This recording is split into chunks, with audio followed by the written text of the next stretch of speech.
Ladies and gentlemen, as our moderators and the speakers of the working session 5, conflict escalation and nuclear risk reduction have already taken their seats, our moderators and speakers are highly esteemed figures whose contributions are recognized far beyond their respective countries, and they certainly need no introduction. Nevertheless, for the benefit of the audience, I would take a moment to provide some context about their remarkable contributions and achievements. Our moderator of this session is Mr. Ijaz Haider. He was a journalist since 1991, has held several editorial positions. He was news editor of the Friday Times, executive editor of the Daily Times. Haider has also hosted a TV talk shows on Dawn News, Sama, Capital TV, and Indus News. He was a Ford Scholar at Program in Arms Control, Disarmament, and International Security at the University of Illinois. Mr. Haider has written extensively for publications at home and abroad. He is a regular commentator on national and foreign TV channels. He is currently Senior Resident Fellow at the Center for Strategic Studies and Policy Research at the University of Lahore and writes regularly for the Friday Times. Our first speaker of the session is Dr. Naeem Ahmed Salik. He is currently Executive Director at the Strategic Vision Institute, Islamabad. He has taught various universities in Pakistan.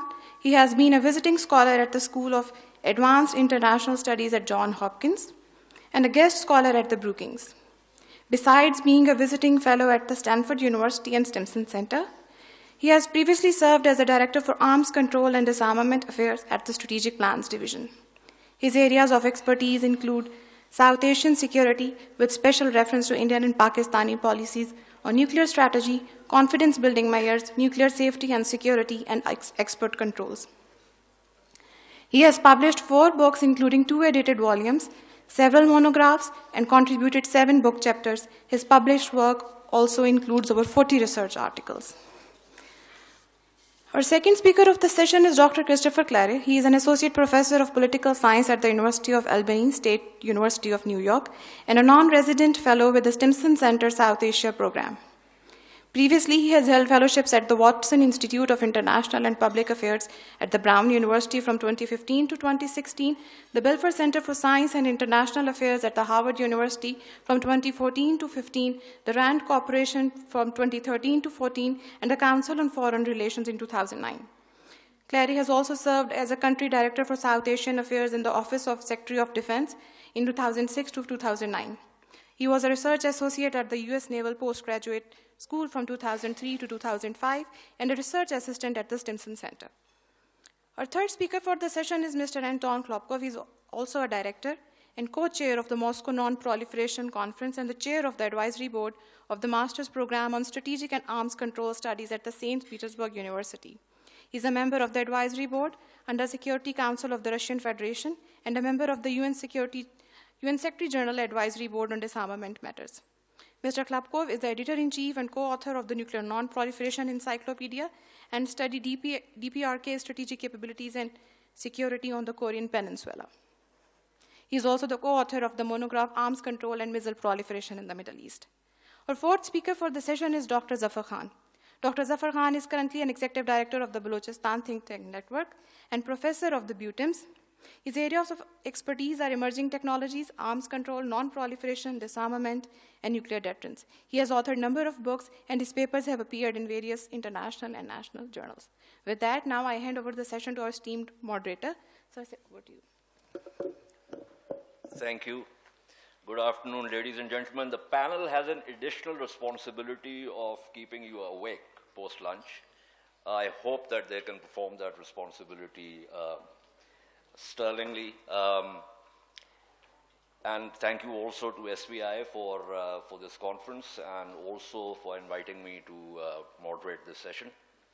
Now, yesterday also and today also, through various sessions, one of the things that we have constantly been bumping into is the fact that there are things that we want to do in terms of disarmament, in terms of non-proliferation, in terms of mitigating risk.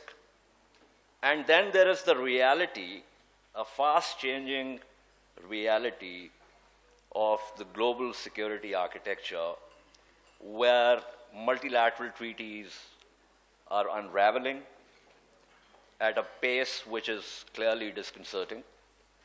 There is also the fact of, for instance, in South Asia, a nuclear dyad, which is locked in an adversarial paradigm.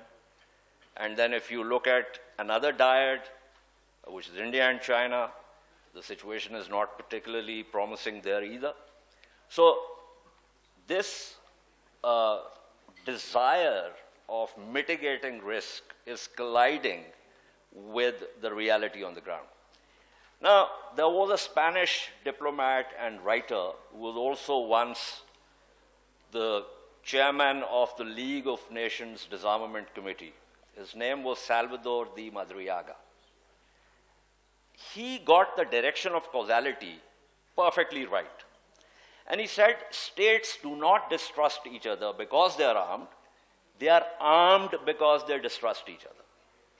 So I think when we begin to talk about mitigation of risks, when we begin to talk about taking approaches that are more Lockean, cooperative in nature rather than more Hobbesian, we have to understand that the environment has to be conducive. So this is like a chicken and egg problem that we are facing. And in this particular session, we're talking about conflict escalation and nuclear risk reduction, which begs the question of how we are going to reduce the risk if there is a conflict and if it begins to escalate. Or are we saying that we need to begin to reduce nuclear risk before a conflict takes place, where potentially it could, and before it escalates? So at the basic level, everyone agrees that use of nuclear weapons is not in anyone's interest. But then we get into the complexity of it, and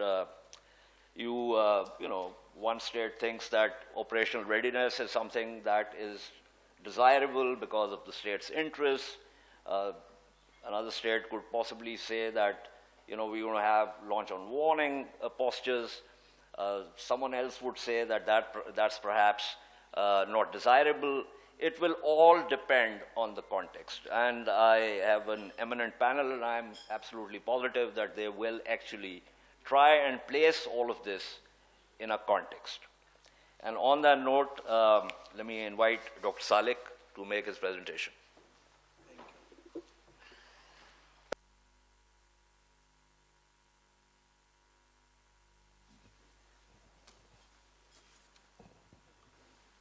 Good afternoon, ladies and gentlemen. To me, this topic of this session would have needed two different sessions, because in themselves, conflict escalation is a complete subject and nuclear risk reduction is another. But since we have lumped them both together, we'll have to discuss these. But since the time is short, you may find at some places that I'll be jumping along, and there may be some incoherence somewhere in my narrative because I have cut out a few things which otherwise I would have covered. Barry Posen, in his landmark study on inadvertent escalation, raised a critical question: can nuclear powers fight conventional wars with each other and avoid the use of nuclear weapons? This question needs a very serious consideration by all nuclear weapon states, especially those locked in adversarial relationships. I will endeavor to give a brief overview of the dynamics of escalation in a dyadic nuclear relationship and how this escalation cycle can be triggered inadvertently by the actions and reactions of one or both of the antagonists. I will then analyze two recent crises between India and Pakistan as case studies to highlight the dangers of escalation inherent in such crises. The decision-making by leaders in crisis situations is usually influenced by their predispositions based on their past experiences, without realizing that catastrophic outcomes in the previous crisis may have been averted owing to good luck or chance rather than own prudence. In crisis situations, both parties tend to play the game of chicken, trying to test the resolve of the other and stretch their brinkmanship in the light of the behavior of the opponent in the previous crisis, oblivious of human unpredictability and the possibility of unintended outcomes of certain actions. William Kaufman explains that because of its competitive character, war places a heavy premium upon the attainment of an advantage, however fleeting. And this in turn invites imitation. As the belligerents strive to gain a comparative advantage, the conflict undergoes an expansion. Richard Smoke has defined escalation in terms of a movement across limits previously constraining the two sides, or a step of any size that crosses any salience. Schelling, on his part, has argued that violence, especially in war, is a confused and uncertain activity, highly unpredictable, depending on decisions made by fallible human beings organized into imperfect governments, depending on fallible communications and warning systems. It is further a hot-headed activity in which commitments and reputations can develop a momentum of their own, unquote. One thing, though, is certain, that the balance of terror is bound to persuade the actors involved to restrain their actions and behave with a degree of discretion. They would be mindful of the inherent instability of deterrence strategies and would desist from doing things that may subject that already tenuous stability to further stress and strains. They would also be careful not to do anything that may incite an ill-considered response from the opponent, and would be careful to respect the taboos and conventions that have been understood by both sides to ensure the longevity of their mutual deterrence. It is obvious that no rational actor would make a deliberate effort to escalate an ongoing crisis or conflict. The most probable way in which a situation could escalate in that case would be through inadvertence.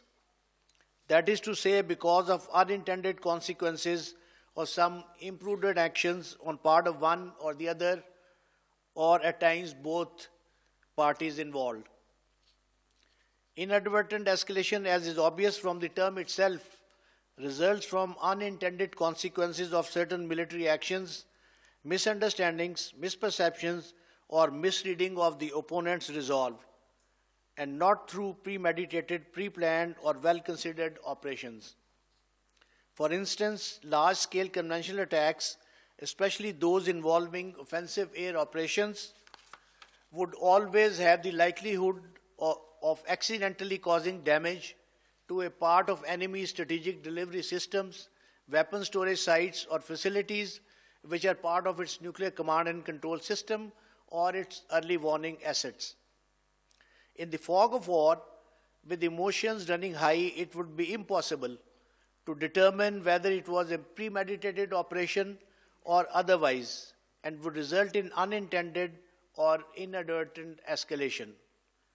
Barry Posen suggests that in the course of large-scale conflict, conventional military forces might directly encroach upon enemies' nuclear assets and thereby reduce the effectiveness of these forces, resulting in lowering of confidence, particularly in the viability of its second strike capability. Geographical configuration of the two antagonists and the kind of conventional weapons they are employing would also be determining factors in whether offensive and defensive operation can be discernible. This blurring of distinction between the two would be more pronounced in countries with constricted geography such as Pakistan, as the distances separating the conventional and strategic assets would be inadequate. Moreover, as Clausewitz explains, the general unreliability of all information presents a special problem in war.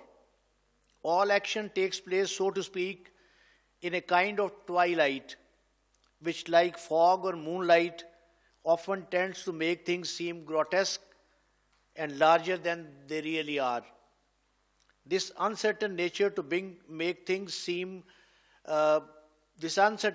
the available information further clouds the vision and judgment of the decision makers and contributes to enhancing the chances of inadvertent escalation by causing loss of control over the ongoing military operations on part of the leadership, as well as by enhancing the threat of surprise attack by the adversary. This is especially true of the unbridled offensive operations where initiative passes into the hands of the field commanders, as would be the case in the eventuality of launching of the kind of operations envisaged in India's Cold Start military doctrine. The fog of war, especially with limited intelligence, surveillance, and reconnaissance capabilities, would cause uncertainties about the operational readiness, status of the enemy's nuclear forces, and might prompt a knee-jerk reaction due to misperception and misunderstanding of the inconclusive information. India has been challenging the viability of the Pakistani nuclear deterrence by propagating the idea that there was still a scope for a limited conventional war below the nuclear threshold since the early 2000s, while Pakistan has been asserting the efficacy of its nuclear deterrence. This war of narratives has been aptly summed up by Indian security analyst Ali Ahmed, stating that the tussle is between India pulling up the window for military options below the nuclear level and Pakistan thrusting down the nuclear awning over it. India's current cold start limited war doctrine is highly provocative and raises the possibility of inadvertent escalation in a future conflict between the two countries. In the absence of an overarching restraint regime or even a bilateral crisis management mechanism, it may be instructive here to analyze in some detail some unique escalation dynamics in South Asia due to the geographical contiguity of the two antagonists and a long-standing dispute over the status of Jammu and Kashmir. In case a future crisis is precipitated by an Indian military action, and now I'm saying this because it has become a convention that any crisis or conflict between India and Pakistan will now be triggered by high casualty terrorist action on the Indian side or in the Indian occupied Kashmir, and which will immediately be blamed on Pakistan, and then the cycle of escalation starts. But there is a possibility that the next crisis may be precipitated by an Indian military action across the line of control, whether within the Pakistani administered territory or inside Pakistani territory itself. The burden of a response would be on Pakistan in that eventuality. In this case, though, the aggressor is clearly identifiable and time will be at a premium for a counteraction by Pakistan. Any Pakistani action would also have to be proportionate to the offense or a little more than that, in line with the declared policy of quid pro quo. Quid pro quo plus. The big question, however, is whether the action-reaction cycle would end here or continue with India retaliating to Pakistani reprisal and Pakistan responding in equal measure, leading both sides to climb further steps up the escalation ladder, irrespective of the fact that this may not have been the original intention. It may be pertinent here to recall two of the more recent crises between India and Pakistan, and I am referring to the Pulwama Balakot and the BrahMos crises. The details of how the events unfolded are too well known to be repeated here. However, certain eventualities that could have led to very different and catastrophic outcomes would be highlighted due to the paucity of time in the form of some pertinent questions. The first question in this regard is, what if the Indian claim of having killed hundreds of seminary students whom they had arbitrarily labeled as potential terrorists had turned out to be true?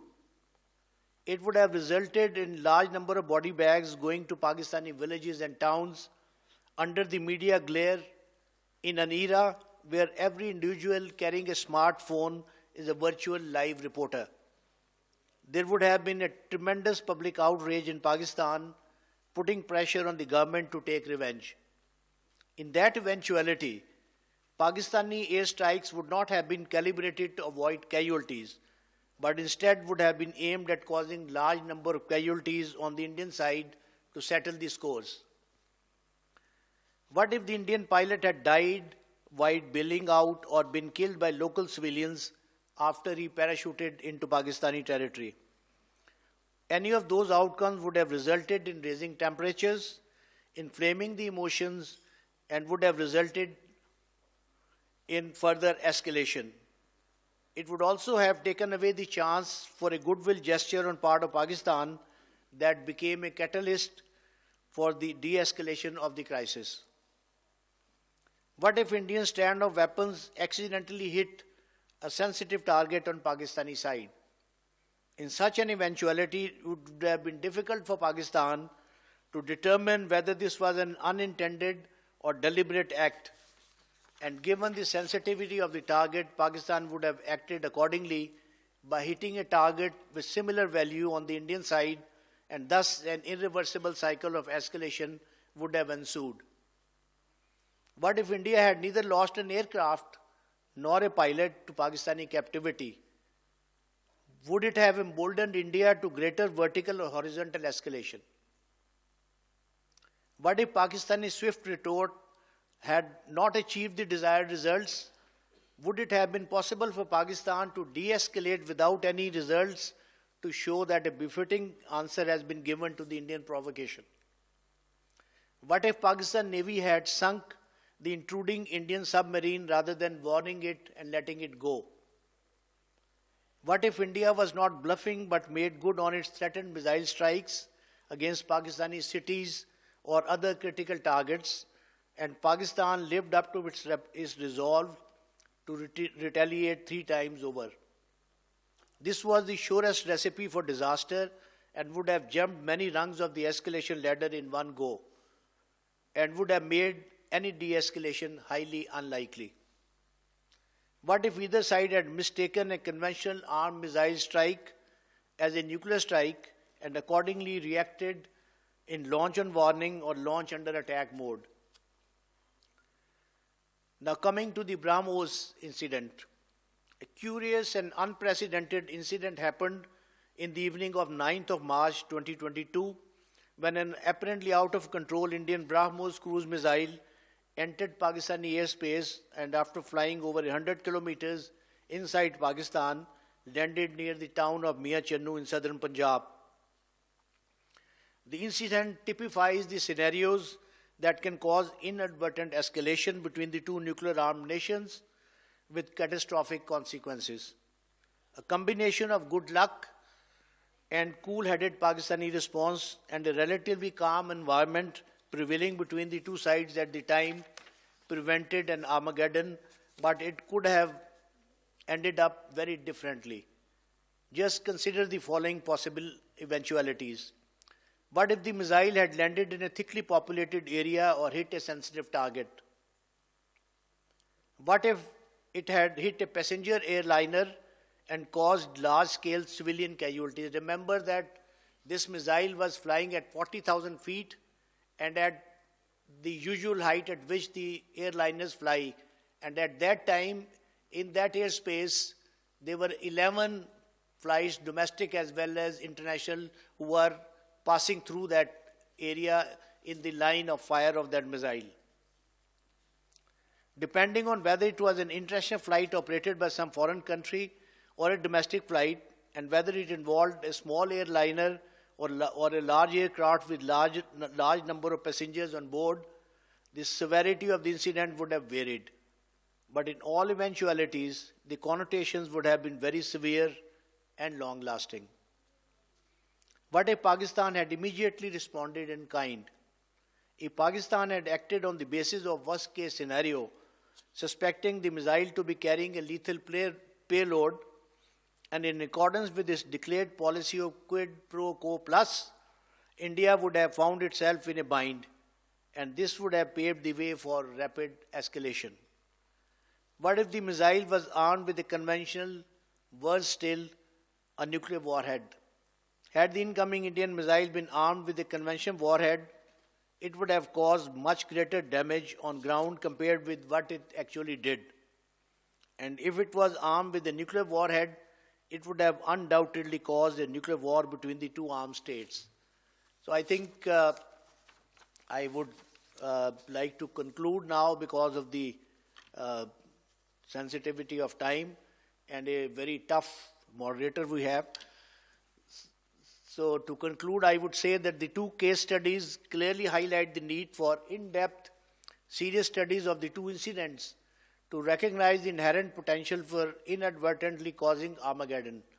However, even this brief narrative allows us to draw some useful conclusions from the theoretical aspects of the concept of inadvertent escalation, as well as some pertinent lessons from the case study of February 2019 crisis between India and Pakistan and the March 2022 stray missile incident. Pakistan and India have some nuclear missile-related confidence-building measures in place, besides the DGMOs and foreign secretaries' hotlines. The latter has unfortunately not been utilized and has become redundant. Moreover, even the normally functional DGMO's hotline wasn't used to caution Pakistan if India's contention of an accidental launch of the BrahMos missile is accepted as true. The lack of crisis communications and nuclear risk reduction arrangements can be discussed in detail during the question answer session if there are some questions on that. Thank you.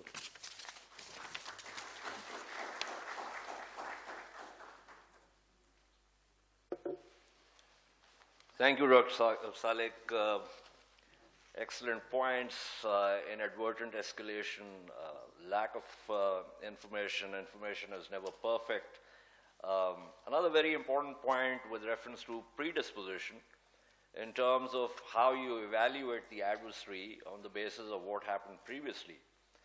And I would add to that that there is also the question of whether after a conflict, whether it's a short and sharp one or otherwise, whether the adversaries have drawn the same lessons from the conflict. And a case can be made about the fact that India and Pakistan have been drawing different lessons from the couple of rounds that have happened and which Dr. Salek talked about. And the questions that he has raised are very important. I mean, in the sense that if you go back to the Cuban Missile Crisis, and we keep talking about the, Khrushchev's two letters and, what Curtis LeMay was telling JFK, and how Tommy Thompson talked about the fact which letter Kennedy should respond to, something else was happening. There was a Russian sub, and the American frigates were trying to get the Russian sub to emerge on the surface. And the commander of the sub had decided to actually fire a nuclear missile. And it was the executive officer, who later rose to become a rear admiral, Arkhipov, who actually prevailed upon the captain of the sub and did not allow him to fire that missile. And if that missile had been fired, regardless of what was happening on the surface between the JFK administration and Khrushchev, things could have gone south in a big way. So, yes, these questions are very important, and inadvertent escalation, also in terms of doctrinal issues like India's determination that it does have a small band in which it can punish Pakistan, all of that can lead to escalation. And now to Dr. Clary.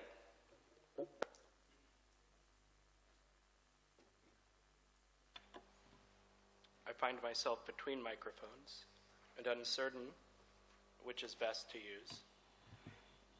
So we'll use this. Is it working okay? Yeah, it's working fine. Great. Depends on which side of the neck you want to get a trick.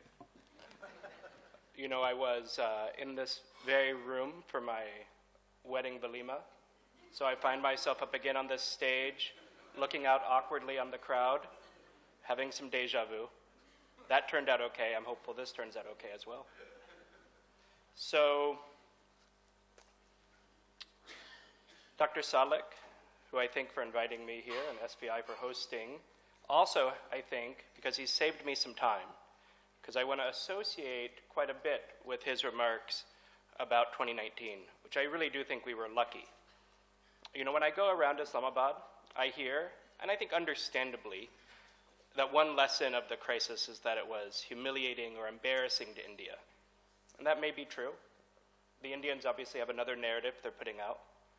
But I think it is equally valid that we should be cognizant that we were very lucky. I'll talk about that a bit more, though Salek Sab has covered similar terrain, and I will try not to be redundant. Let me situate where I think we are in the conflict escalation moment here in South Asia.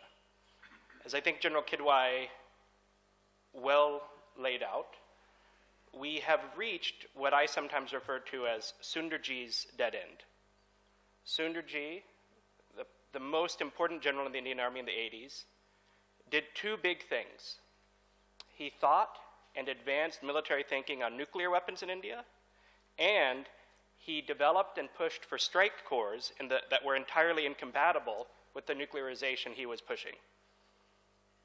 I believe large-scale ground operations were ultimately a dead end for India in a nuclearized South Asia, and I think they're very improbable under most imaginable scenarios going forward, because it is so hard to stop large-scale ground operations from escalating. And to add an additional data point that is contemporary, the Ukraine crisis shows that large-scale ground operations very rarely achieve decisive effects from adversaries that are even unevenly matched. So they are not a good tool for India to use to respond to terrorist attacks. India has instead, over the last decade, tried other tools. So in response to the surgical strikes, you can put those in scare quotes if you would like, along the line of control, Pakistan came up with, I think, a novel strategy, which is to essentially deny that the strikes had taken place. Now, that is possibly the case. It is possibly that the surgical strikes, announced at a press conference with the DGMO with flowers in front of him on the table, were not meaningfully different than the sorts of violence that occurs along the line of control all the time. And perhaps Pakistan was wise to downplay them and as a result be able to choose not to respond. But as Salek Sab said, maybe because of the unsatisfying nature of the surgical strikes, when a large-scale attack had occurred at Pulwama, Prime Minister Modi opted for the air route. And I think I will just put myself in agreement with Dr. Salek that if it hadn't been a cloudy day and the Indian Air Force had maybe used a different munition, the Indian Air Force has said at the last minute had to change which munition it wanted to use on the target, it's possible that building would have been hit. And it is possible that we would have been greeted not with pictures of people looking at craters in the forest, but instead the images that Salek mentioned. And I think that would have put enormous pressure on Pakistan to do something different than it did. And I think, again to associate myself with Dr. Salek's remarks, that if the wing commander had died, it might have changed the trajectory of a crisis in a very real way. So just because that crisis, we exited it with minimal loss of life, doesn't mean that if you were to rerun the same crisis 5 times, you would be safe. The lesson, if you're playing the game of Russian roulette, if you survive a pull of the trigger, isn't to say I should pull the trigger again. It's to acknowledge your luckiness and move on. So it is the case, even in these imaginable, plausible scenarios, that if there had been a tit-for-tat strike cycle, even a quid pro quo tit-for-tat cycle, it doesn't necessarily lead to a spiral of escalation.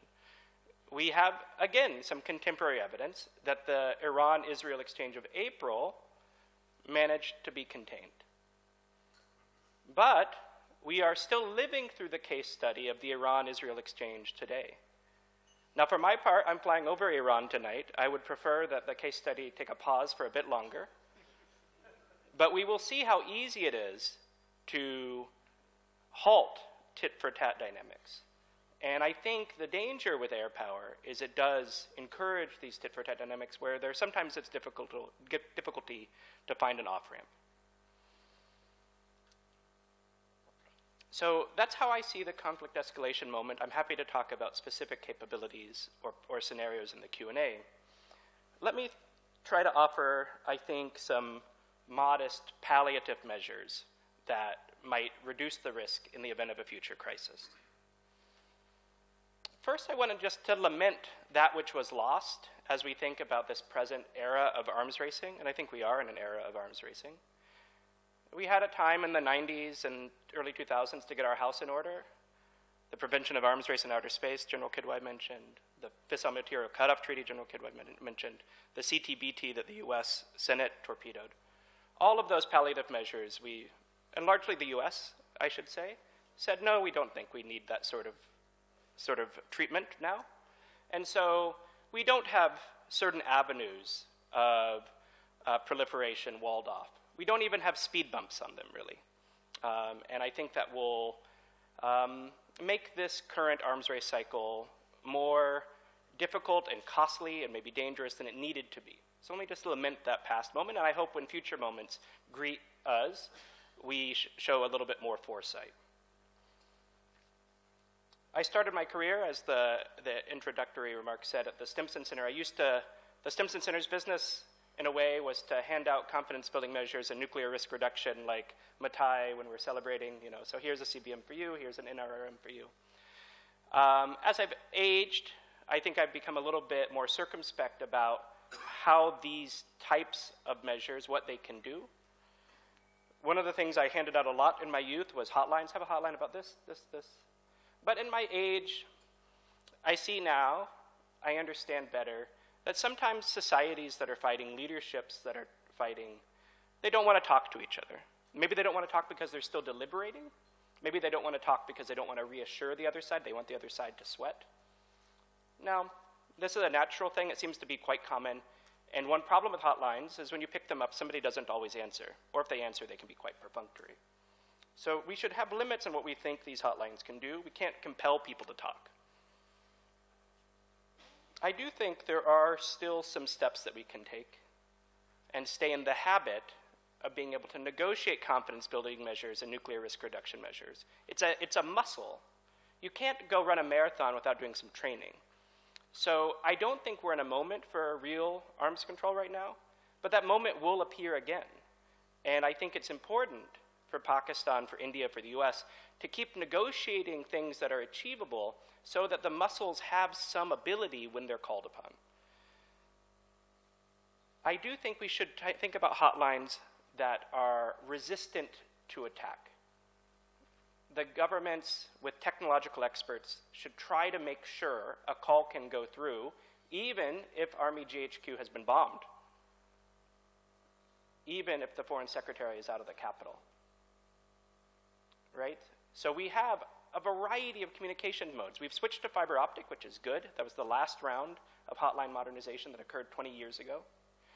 But I think there's additional modernization that can happen to have alternative vectors. And I should note, one thing that I have become more enthusiastic about hotlines for is it is important to have validated vectors for your communication so that bad actors can't try to insert themselves in the communication process. And I won't repeat the Pranab Mukherjee Zardari episode, but it is a very troubling episode, and we need to make sure it can never happen again. Now that could be procedural or it could be technological, but something has to happen to make sure that doesn't happen again.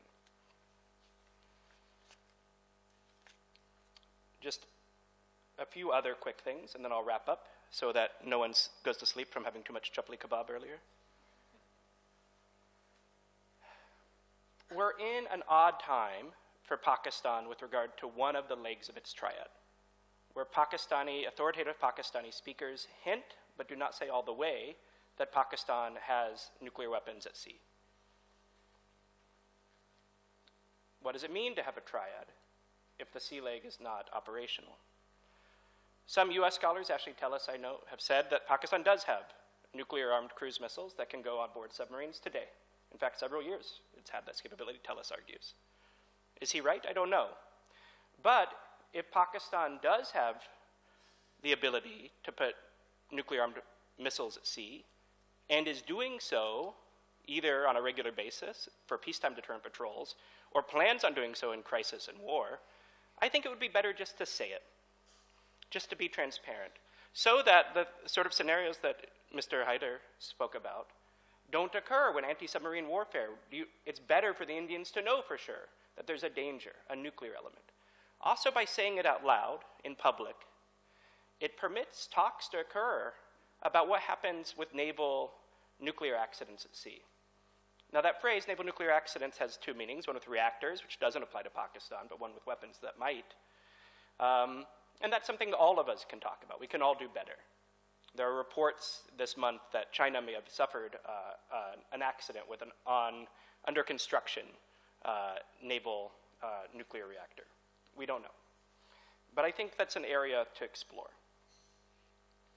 A second area to explore is a mutual, unilateral decision, which is I think that India and Pakistan might want to announce that missiles in peacetime are targeted at unoccupied terrain, the deserts of both countries, or ocean water. This repeats something that the U.S. and that Russia and the U.S. did in the 90s, that peacetime targeting were to go to locations where they would no damage. And the BrahMos episode suggests that for India at least, crisis targeting of the missiles does not mean the missile drops off in the ocean or in the desert. Instead, it blows up some poor guy's fence. So that is not best practice, and I think a mutual but unilateral determination, declaration, would be a nice thing to do if meaningful discussions begin again between India and Pakistan. The last thing I will do, and then I will wrap up, is to put in a plug for non-nuclear CBMs. I still think that the underlying disputes in Siachen and at Sir Creek are manageable, and it is useful to make progress on them to stay in the habit of building compromise on things that are not politically sensitive, as I think especially Sir Creek is less sensitive than Siachen, but I don't think we should say that all hope is lost just because those talks have been dead for so long. And with that, I'll stop.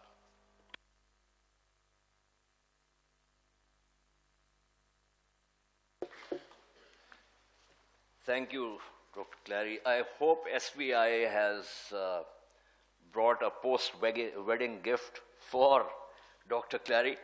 I want to just say something, although it's not directly relevant to the topic under discussion, but you know, as someone who deals with the language, as someone who understands that words don't just have meanings, they are put in a certain context. And when they are put in a certain context, they acquire a certain kind of meaning. And one of those words is terrorism. And I just returned from this conference in Bangkok where I was interfacing with an Indian delegation on India-Pakistan relations. This sentence, and this is no indictment of Dr. Clary, we're sitting here in Pakistan, this sentence, Indian reaction to a terrorist attack. We in Pakistan have become so habituated to this absolutely ludicrous formulation, and our own leaders have been using this formulation deeply unfortunately. So therefore, I just wanted to, before proceeding, I wanted to put this on record, that there is no terrorism in occupied Kashmir. This is, and I'm saying this not just because I as a Kashmiri think that way, and I'm proud of being a Kashmiri, but I'm saying this on the basis of the fact that the United Nations General Assembly resolutions say that people under occupation have the right to armed resistance, A, and B, they can actually call upon external help in that armed resistance. But unfortunately, we have become so entangled in this post-9/11 formulation of terrorism that it seems like, you know, the Indians, and secondly, the Indians, this whole thing about we're going to talk after terrorism has been. So you want to put the cart before the horse. You don't want to talk about the context in which things are happening. And that adds to a problem. Sir Creek, Siachen, Pakistan was prepared to sign the agreement. It is a matter of record that the Indian Army, and I stress this because there's a general thinking that the Indian Army is always subservient to the Indian civilian government. In some cases it is not. It is the Indian Army which sabotaged that agreement not once but more than once. So this is just to give a sense of the context in which we are trying to have those palliative measures, as you said, to use your term, and also to try and talk to India about how to deal with things more decently. And on that note, let me invite Mr. Klopkov. I hope I pronounced that correctly. If I haven't, I apologize.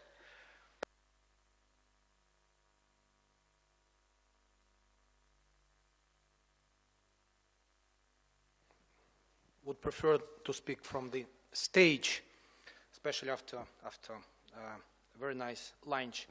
First of all, since this is my first appearance at the podium, I would like, as many already did, would like to thank Dr. Salek, you and SFI for invitation to attend the first Islamabad Non-Proliferation Conference, which is designed to provide a space for inclusive dialogue between experts. I think this is a very timely initiative, and I would like to echo what General Mahmoud Hayat said yesterday and what Dr. Anastasia Malygina said today. I hope there are many more iterations of this conference in the future, and it will become a regular one. In my remarks, I would like to focus on nuclear risk reduction, but from a slightly different angle. I should say not a less important angle, which is safety of nuclear installations or facilities during a military crisis. I will start my remarks from a different region, from Europe, but I will arrive to South Asia, to the region where we are located right now. As part of the crisis over Ukraine, we observe a worrying trend, normalization of the practice of intentional targeting and kinetic attacks on nuclear facilities and associated infrastructure.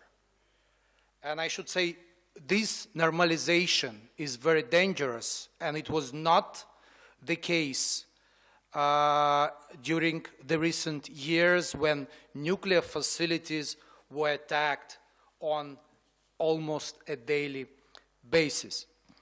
Zaporozhye nuclear power plant, which is controlled by Russia, have been continuously shelled by the Ukrainian militaries with UAVs, heavy artillery, and multiple rocket systems. According to the Russian permanent mission in Vienna, about 100 artillery attacks have taken place starting from March 2022.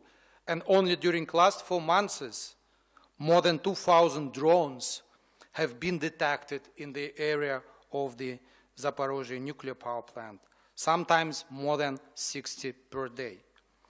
What is important not to miss here, NATO countries' weapon systems, technologies, and materials are widely used during those attacks. And among the alarming examples and implications of the attacks are the following.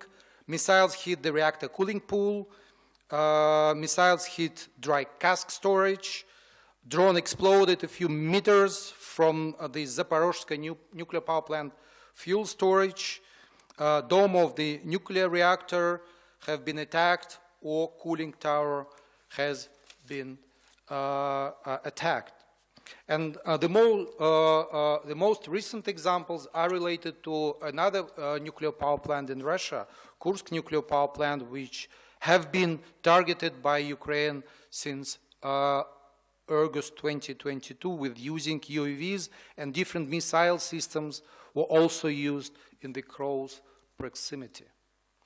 IAEA Director General Mr. Grossi made a special note of how vulnerable to any kind of incident the Kursk nuclear power plant, which has on its territory a few Chernobyl type of reactors, how vulnerable this facility is given its lack of an external containment structure. And as we know from the media, DG Grossi visited Kursk nuclear power plant in August 2024 to assess the situation himself. Yesterday, several participants of the conference, including Professor Nikitin and Dr.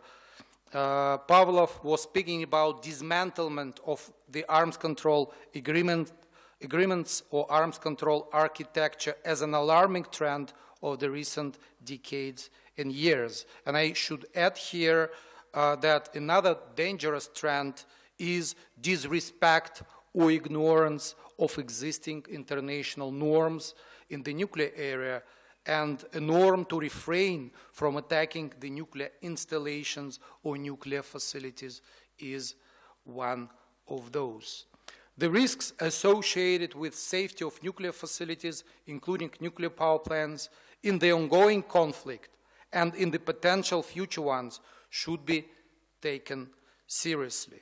The international community efforts should be focused on restoring, better defining, and strengthening the international norm against compromising safety of nuclear facilities at the time of the military crisis.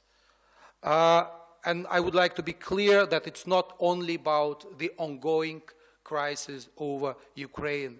The developments which I refer to in my initial remarks will have long-term consequences, because let's imagine that there is a military crisis or expansion of the ongoing military crisis in the Middle East, where there are more and more nuclear facilities, or there is a military crisis on the Korean Peninsula.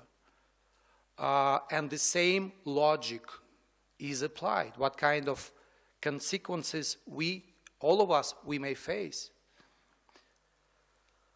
So in this context, I think a real international work to address this challenge and to rebuild this norm is critically important. And this work should not start from scratch. First, in March 2022, IAEA Director General Grossi outlined 7 IAEA indispensable pillars for ensuring nuclear safety and security during the armed conflict that help to set up nuclear safety and security standards for the time of the military conflict. Second, and I'm returning to the region where we are, India and Pakistan in December 1988 signed non-attack agreement that entered into force in January 1991 and obliged two countries to refrain from undertaking, encouraging, or participating in actions aimed at causing destruction or damage to nuclear installation. And here I would like to put a special emphasis on the word encouraging. So it's not only about countries involved directly in the military conflict, it's also about countries which are involved in conflict indirectly or supplied weaponry or components or materials to one or other side of the conflict. What is also important about Pakistan-India agreement, it's not only about nuclear power plants, it's also about associated nuclear facilities, including research reactor, fuel fabrication, uranium enrichment, isotope separation, reprocessing facilities, as well as any other installations with fresh or irradiated nuclear fuel and materials in any form, and establishments storing significant quantities of radioactive materials.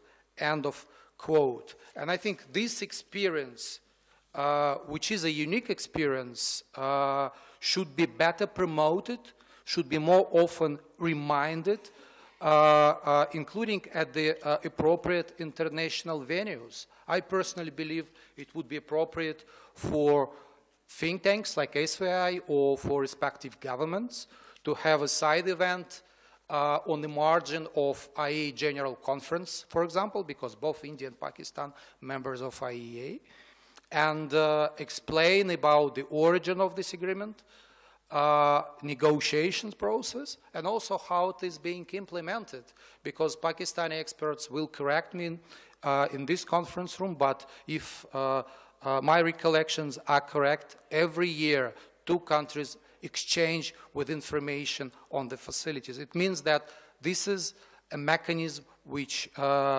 is being successfully on a regular basis implemented. Another idea to have a side event during NPT review conference or during NPT PrepCom. It's true that neither Pakistan nor India are parties to the NPT, but in the past it did not prevent, and I think this is very good experience, did not prevent Pakistan from attendance of the conference as observer. And to organize a side event on this particular issue does not require for Pakistan or India to join NPT. This is about experience.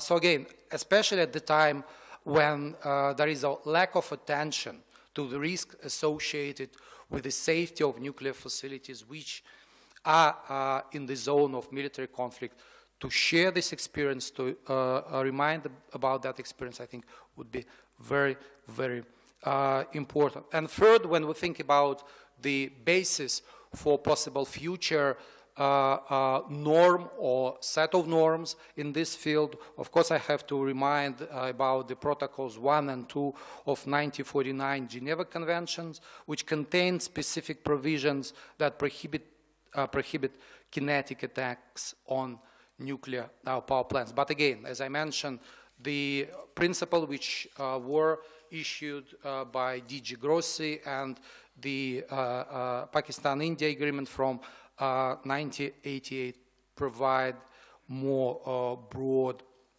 basis for future developments in this field. To summarize, we are lucky not to have a major radiological incident resulted from Ukrainians' attacks on Zaporozhye and Kursk nuclear power plant as of today, but it does not mean that we will be so lucky in the future as part of this crisis, but as well as in other regions, including those which I already mentioned in the future.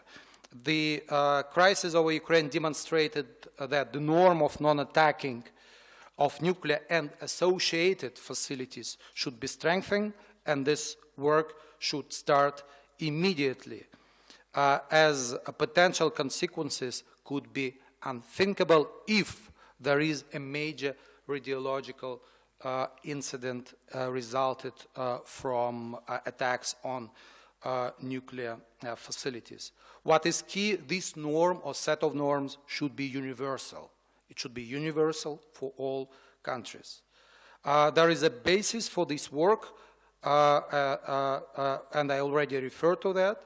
And as I mentioned, the countries of the region, Pakistan and India, have a unique experience in this particular field, and I think it's very timely to share this experience with international community, especially with those who are really concerned about the current situation and developments around attacks of nuclear power plants and other nuclear facilities. Thank you.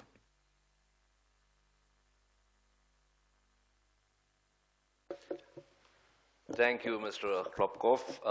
Thank you also for bringing up this absolutely unique thing. I mean, it was thought about and it was signed in '88, like 10 years before India and Pakistan went overtly nuclear. And you talked about the exchange of, this is going to be the 34th iteration of that, come 1st January 2025. So every 1st January every year, the lists are exchanged. This is a good start for the year. And it has never failed. And by the way, you talked about the Ukrainian thing. We are constantly hearing, for instance, just to give you an example of the Israelis planning to attack Natanz and Fordo, And it is being talked about, well, can they do it? Should they do it? But nobody is really looking at the points that you've raised with reference to attack on nuclear facilities. And now we come to Dr. Zafar Khan. Dr. Khan, the floor is yours.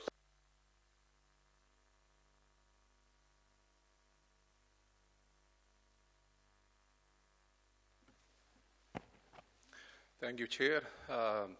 Thank you, Dr. Salik, Dr. Hafiz, Amdan, and the SVI team for inviting me for this landmark SVI INC, which is remarkable. Let me share my thoughts in the next 10 minutes on a conflict escalation and nuclear risk reduction. Today, the contemporary world, having 9 nuclear weapon states in possession of sophisticated delivery system, is becoming more dangerous than the Cold War period between the US and the Soviet Union.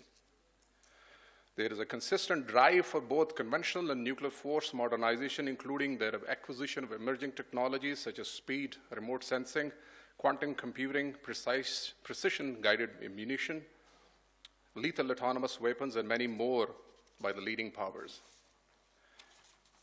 The Ukraine-Russia war, the power struggle between the US and the rising China in the South and East China Seas, the Chinese and Indian Doklam conflict in 2017, the Balakot incident between India and Pakistan in 2019, the misfiring of India BrahMos missile in Pakistan in March 2022, the increasing escalatory tension in the Middle East due to Israel-Gaza war and dragging Iran and the US into the conflict are some of the dangerous escalation or episode that is highly risking the conflict escalation from military to a nuclear level.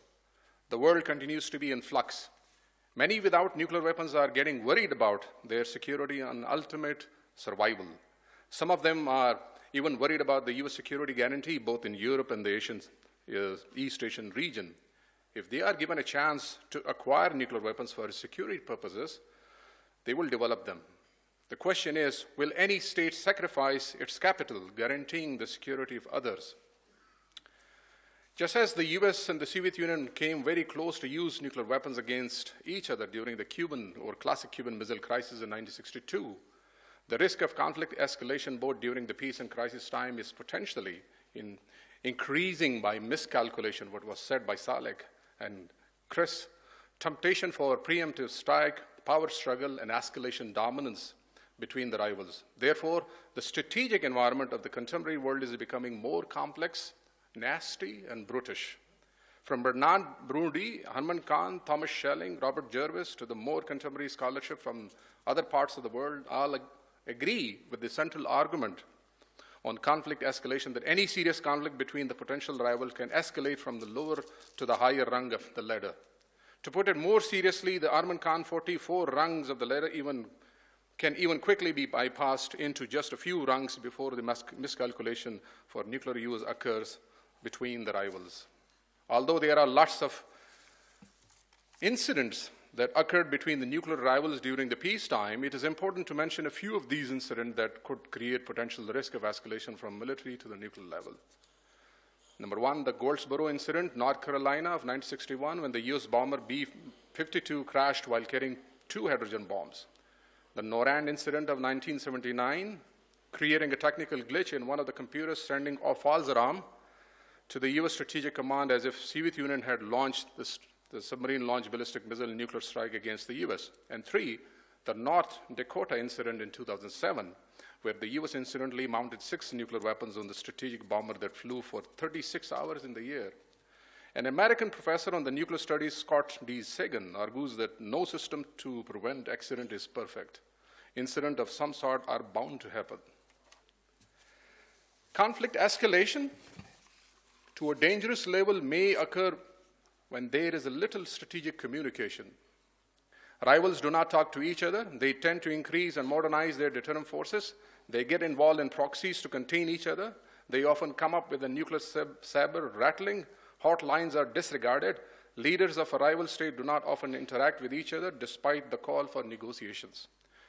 Military and nuclear exercises are carried out without informing adversaries, creating scenarios for mistrust and miscalculation. They become irrational actors while demonstrating the absence of strategic patience and restraint. Today, One may closely observe these ingredients in Europe, East Asia, and Middle Eastern region. South Asia is no exception to this. Unlike other nuclear flashpoints, South Asia may become more dangerous for conflict escalation. As mentioned, the South Asian region has already experienced many wars and skirmishes, border skirmishes, and more recently the Balakot incident and misfiring of Indian BrahMos missile into Pakistan, as mentioned earlier. It is time that it is India that has been disregarding the confidence-building measures, the so-called CBMs between the two states, ignoring the hardline mechanism in the event of a crisis, developing a temptation for preemptive strike, misfiring missiles for testing the resolve of Pakistan, modernizing and increasing its conventional and nuclear forces, considering shift in the military and nuclear doctrine posture, and potentially dragging Pakistan into a dangerous arms race that Pakistan may not desire. There is no sign that India is putting a restraint on its deterrent force modernization. It keeps its own regional aspiration, following up the Catholic aspiration it calls the Indian Ocean as India's ocean. Recently, it has rejected the Japanese call for a NATO-type security guarantee in Asia. It follows an Act East policy. Interestingly, it has an increasing strategic partnership with the US, but at the same time, it acquires S-400 and develops hypersonic BrahMos missile with Russia. It buys Rafale aircraft from France. More interestingly, on the one hand, it retains strategic partnership with Israel by acquiring new technologies, especially developing its ballistic missile defense system. But at the same time, it holds a geopolitical relationship with the Iranians, yet it continues to hold a better relationship with the perceived rivals of Iran in the Middle Eastern region. Such geopolitical and deterrent force development favoring India creates a security dilemma, thereby decreasing the security of Pakistan. Pakistan, in turn, will have two options. One, it may go for parity, which may become expensive that Pakistan cannot. Two, it may retain strategic balance to potentially deter its adversary that Pakistan must. In the absence of strategic balance in South Asia, the risk of escalation between the South Asian rivals increases.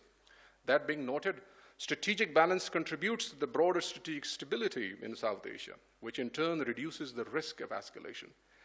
In addition to retaining strategic balance, there is a number of CBMs and nuclear CBMs between India and Pakistan to reduce the risk of escalation, which was said by Anton.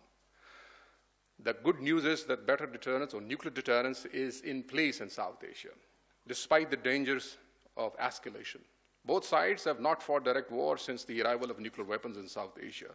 Both sides exchange the list of nuclear installation facilities on the 1st January of every year since the ratification of this agreement in 1991. The agreement says that the South Asian rivals would not attack each other's nuclear facilities. Both the rivals have been practicing nuclear moratorium. However, if India tests again, Pakistan may have an option to follow suit. Since 2005, both sides have an agreement that they would notify each other in advance before carrying out missile test. Unfortunately, India did not immediately notify after misfiring its missile in March 2022. India rejected Pakistan's proposal in the early 1970s for creating South Asian nuclear-free zone. Also, it declined the creation of strategic restraint regime that Pakistan proposed in 1998. Besides, there is a need for development of crisis management, a crisis prevention center in South Asia that may contribute towards crisis prevention and crisis management between South Asian nuclear rivals when it comes to the notion of nuclear responsibility.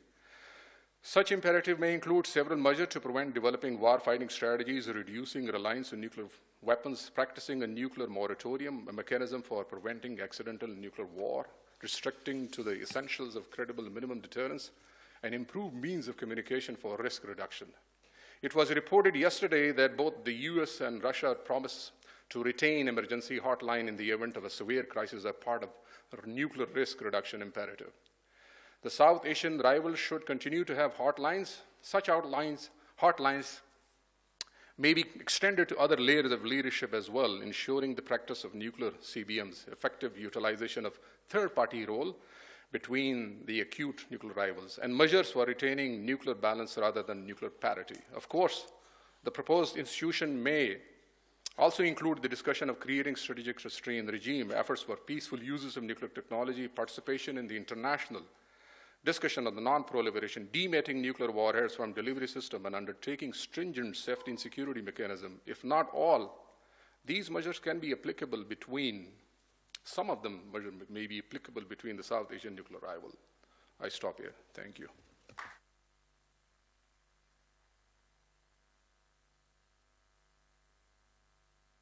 Thank you, Dr. Khan. Your mention of Khan, I was reminded of Lawrence Friedman's long discussion of the Khan and Schelling schools of thought, and at the end of all that, he says, well, if we didn't get into a nuclear Armageddon, it was because of pure luck. Anyway, we only have 10 minutes now, and I'm going to take 4 questions, and that will be that. Already there are multiple hands up. I have noted the VVIPs sitting in the front row, but I will start with the lady there. Yes, you have your hand up, please. Yes. Yes, you had your hand up, right? Yeah. Okay. Okay.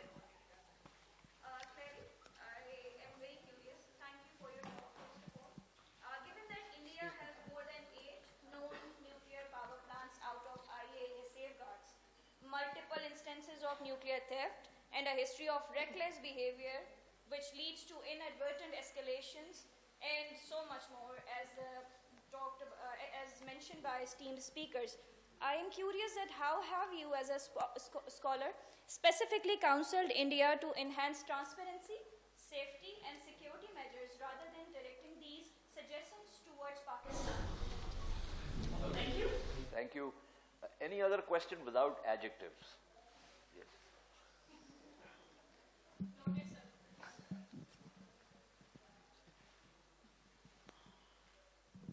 Thank you, Ijaz. I think the reason I opted for you was because I raised my hand twice. You never even bothered to look at me.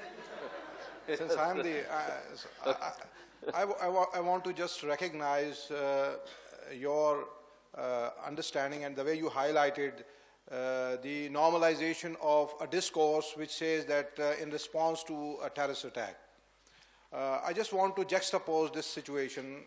If Pakistan also follows a similar position, what would be the consequences if a few days ago there was an attack in Karachi and we say that in response to a terrorist attack inside Pakistan, we have substantial evidence that some of the terrorists were being trained in certain areas which are located inside India, and here we are and we are planning to conduct an air operation, and here there's a public sentiment which supports this and then political pressure. So what would be the consequences?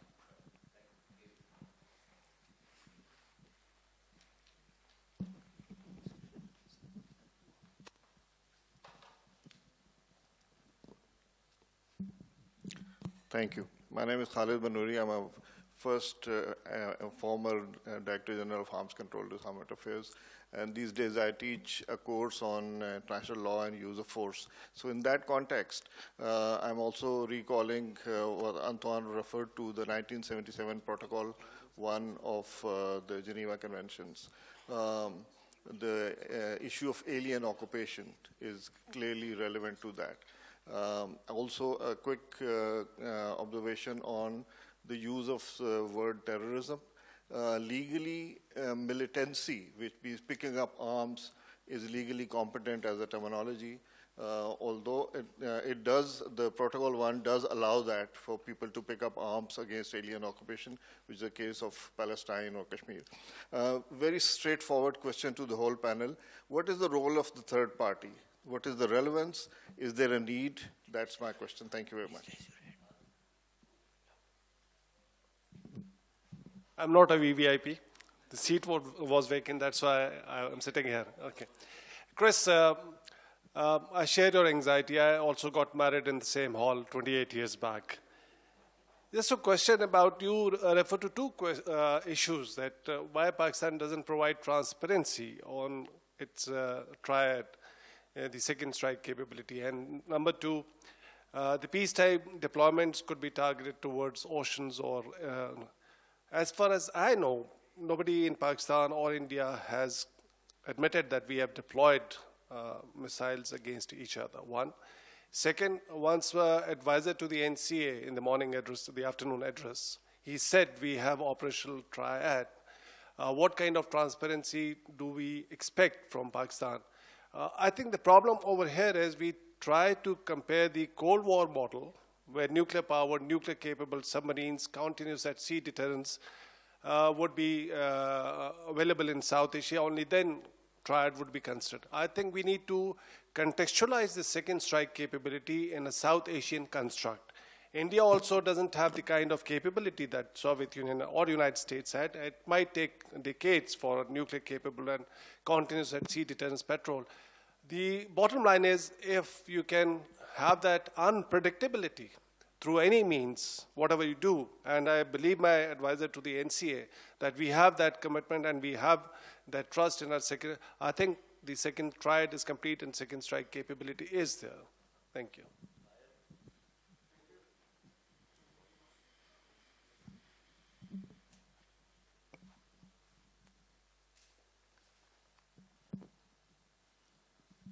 Since you have very less time left, I'll straight shoot to the questions. Zahir Kazmi here. My question is directed to Chris. Sorry you're getting so much of flack. Imperatives of conflict escalation and nuclear risk reduction nowhere seem higher today than in Ukraine. I'd request you to comment on how does US-led NATO's provision of long-range vectors to Ukraine and disregarding repeated Russian leadership's nuclear signals serve nuclear risk reduction? And how do you visualize this crisis unfolding, failing safe or failing deadly? Okay. So essentially, there are three questions. By the lady, then Zubaida Abbasi. So Ms. Abbasi's question, KB's question, Zahir's question. There was a question there also, but it was more of an observation. Okay. Let's begin with the third party thing. I ask you if you could.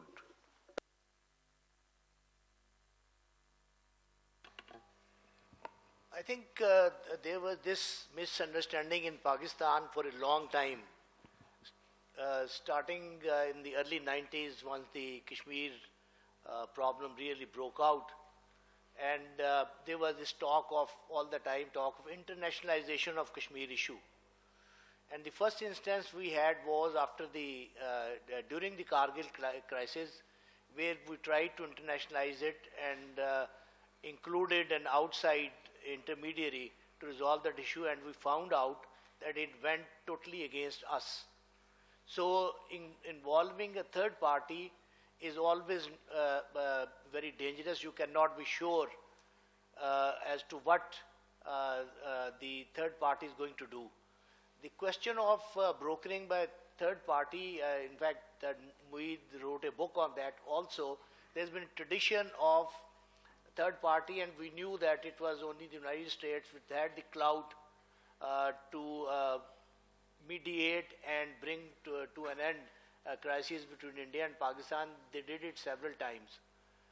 But the last crisis we faced, that was in 2019, I think that was the end of third-party broking in India-Pakistan issues, because it is very clear now that there is no honest broker, outside honest broker, to intervene in Pakistan-India crisis.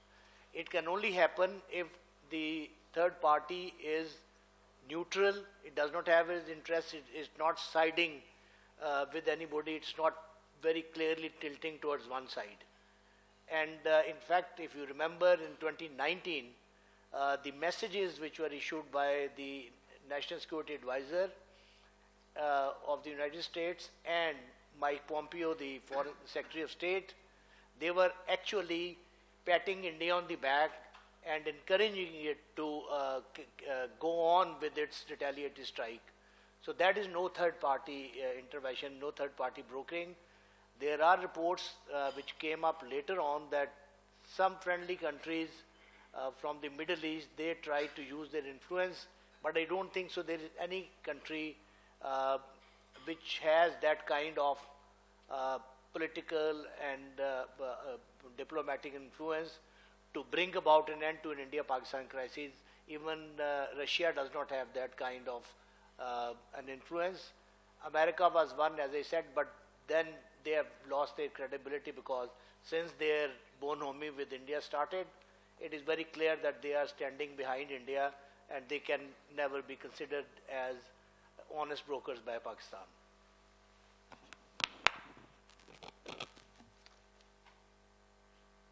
So, very thankful to be back with so many old friends, new friends, maybe a few new enemies.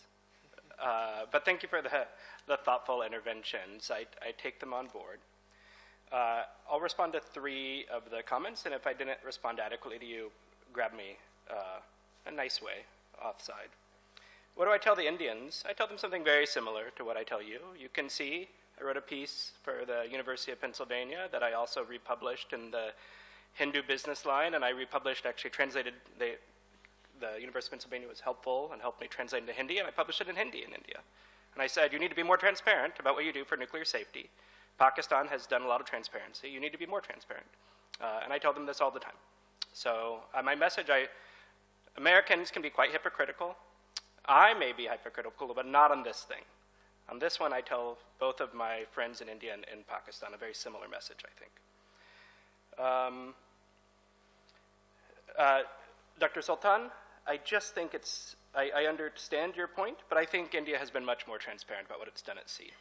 It's maybe had more reasons to be transparent, but Prime Minister Modi congratulates deterrent patrols out at sea. I mean, we don't have to guess, right? We may not know the readiness of any one sail of a sub, but we know a lot more. Does Pakistan have any cruise missiles in the arsenal today? Is it operating them on the P-3? Is it operating them on submarines? No one knows. It's okay to be ambiguous. But I do think some more transparency would allow for more honest conversations among friends, and I think avoid misunderstandings that could be dangerous in the future. With regards to Ukraine, so how do I understand what happened in terms of nuclear danger in Ukraine? As I understand it, during a period of time when the Russian military was facing setbacks largely on the ground in Ukraine, the US became intensely concerned, for reasons that are still unclear, that Russia was thinking about a limited nuclear use. Now, that scenario of losing on the ground and thinking about limited nuclear use should be very familiar to those of us who study the Cold War and study South Asian nuclear politics. We don't know whether those signals were sent in a way to scare America. All I can tell you is that many in the American system became sincerely concerned. Others thought it was a bluff. That's what happens with nuclear brinksmanship. What has been surprising to me is the willingness of the Ukrainians and Russians to put up with lots of missiles flying and hitting buildings. I've done many crisis simulations and war games over the years, and my Pakistani friends said, you know, we're not going to use conventional ballistic missiles because they're very expensive, and I'm not going to just have pinpricks of conventional munitions going off that don't do very much. I actually think that argument I have been persuaded by both Ukraine and these Iran-Israel crises. That's largely true. Ballistic missiles, especially longer-range ones, are not very efficient ways of delivering 1,000 pounds of high explosive. And I guess people have been more willing to normalize that risk, and I think I am less worried in regional contingencies that launch on warning will lead to an apocalypse. I don't love this sort of behavior, but it seems like we have increasing evidence that this is not the most dangerous thing we can do, even though it is among the dangerous things that states do.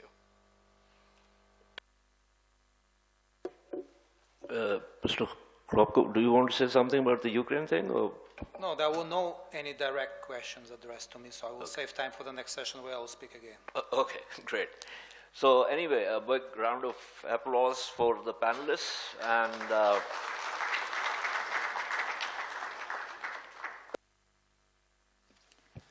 Thank you to our speakers and moderators for a truly insightful session and recommendations that they have given us. Now I would like to request Dr. Salik to present conference mementos to his fellow panelists and his moderator.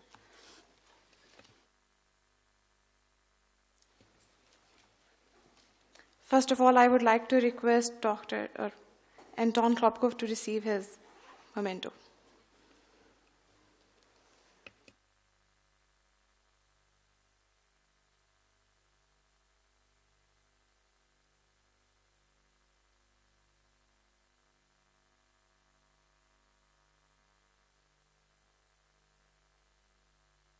Now I would like to request Dr. Christopher Clary to please collect his memento.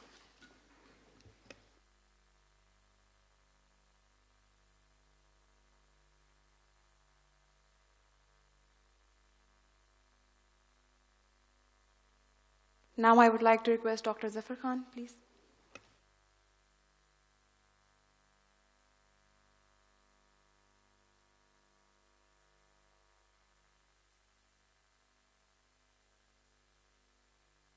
Last but not the least, now I would request Mr. Ijaz Haider, sir, please.